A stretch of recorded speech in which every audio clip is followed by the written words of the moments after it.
on se retrouve dans cette vidéo pour amorcer le mot « pas toucher ». Donc il y a quand même beaucoup de chiens qui ne s'intéressent pas spécialement aux jouets. Par contre, ils s'intéressent tous à la nourriture.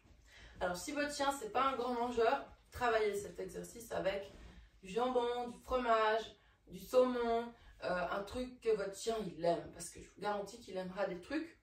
Voilà, donc du coup, n'hésitez pas à changer aussi de variété pour faire des tests et voir ce que votre chien préfère.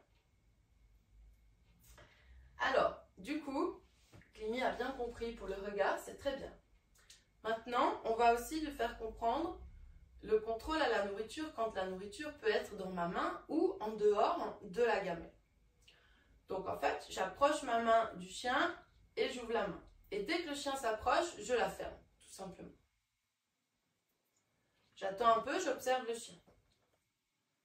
Voilà, très bien. Donc là, il se recule et il se met dans une position de renoncement. D'accord? Donc je vous remontre encore.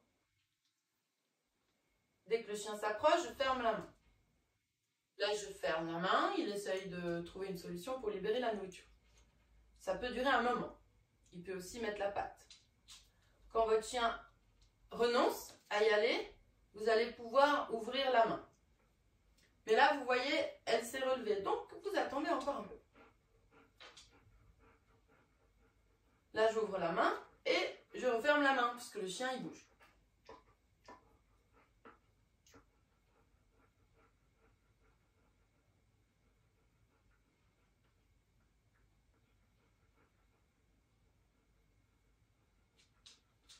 Voilà. J'attends que le chien il se recule un peu en fait, parce que c'est comme ça que je sais qu'il renonce à venir vers ma main. Tant qu'il fait ça, j'attends. Parfois, il faut de la patience.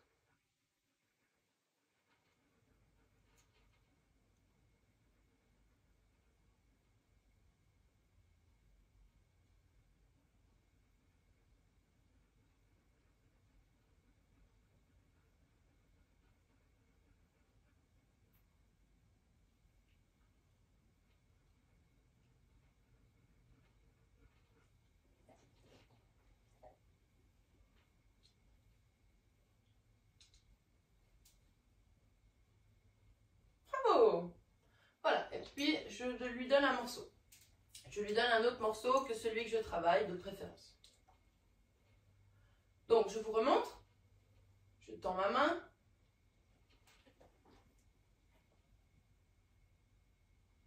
Le chien là, il réfléchit.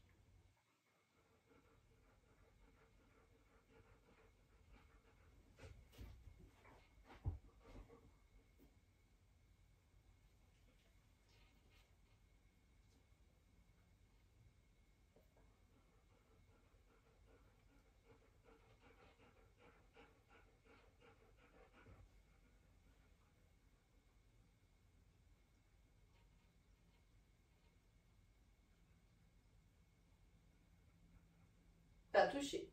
Bien. Alors, qu'est-ce qui se passe là? Ben, il fait moins d'efforts. D'accord? Par contre, il a compris qu'il ne devait pas aller vers la nourriture. Donc, si votre chien il reste immobile pendant 2 minutes comme ça et qu'il arrête d'essayer de manger votre nourriture, vous pouvez essayer d'ouvrir la main. À partir du moment où il n'essaye pas de manger la nourriture, c'est ce qu'on attend de lui. Même s'il n'est pas assis, peu importe. D'accord? Certains chiens vont tourner la tête. Là, en l'occurrence, elle s'est juste immobilisée. Et en fait, ça me permet de commencer à lui faire comprendre le mot « pas toucher ». Voilà. Donc, du coup,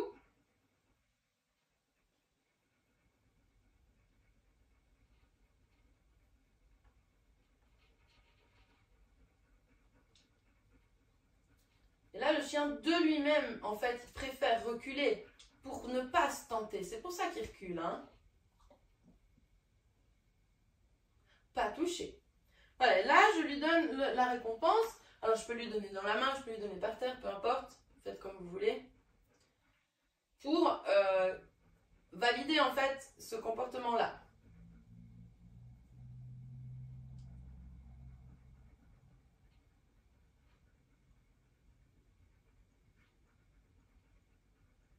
Pas touché. Donc, vous avez vu, j'ai augmenté un tout petit peu la difficulté, parce qu'elle comprend très bien ce que je lui demande. C'est que je commence légèrement à bouger la main. Encore une fois, à chaque fois qu'il y a du mouvement, c'est plus dur pour le chien parce que ça l'excite. Donc, je vais progressivement augmenter la difficulté. Vu qu'elle se débrouille très bien, ça me permet de vous montrer.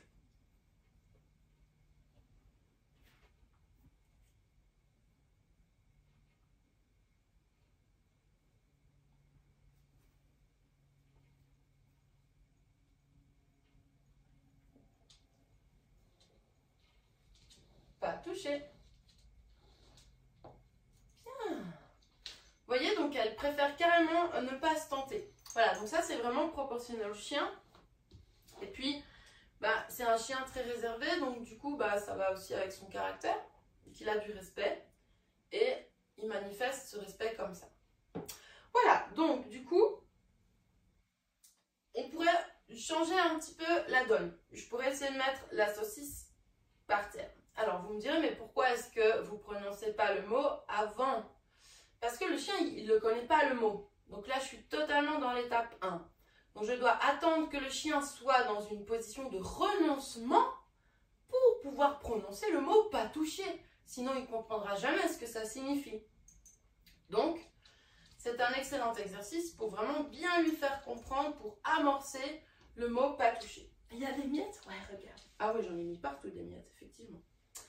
Alors, du coup, je vais poser la nourriture au sol. Voilà. Et puis en fait, je vais faire la même chose qu'avec la gamelle. Dès que le chien s'approche, j'enlève la nourriture. Je remets le bonbon. Le chien s'approche, hop, j'enlève le bonbon.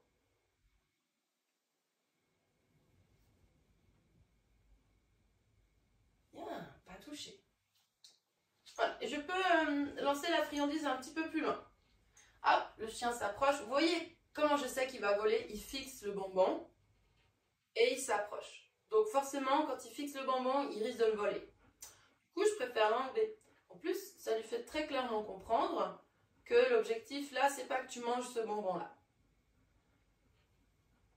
Je pose le bonbon, j'observe le chien. Pas touché. Alors, là en plus, il me regarde. Hein. Vous pourriez travailler en même temps, enfin, soit le fixe, soit le pas touché. Là, je voudrais lui apprendre le mot pas touché. Donc, en l'occurrence, pas touché. Dès que, en fait, il se détourne du bonbon et qu'il me regarde plutôt que le bonbon, je peux lui dire pas touché. Et c'est vrai que je trouve très complémentaire cet exercice avec celui-là. Parce que là, on lui tend le bonbon.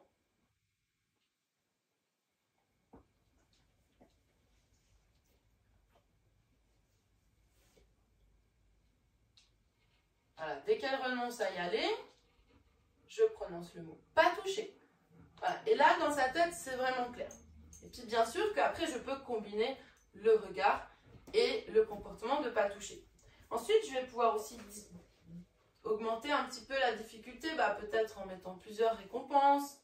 Voilà. Mais ce qu'il faut que je fasse vraiment, c'est garder le contrôle. D'accord? Donc, par exemple, là, j'ai la laisse.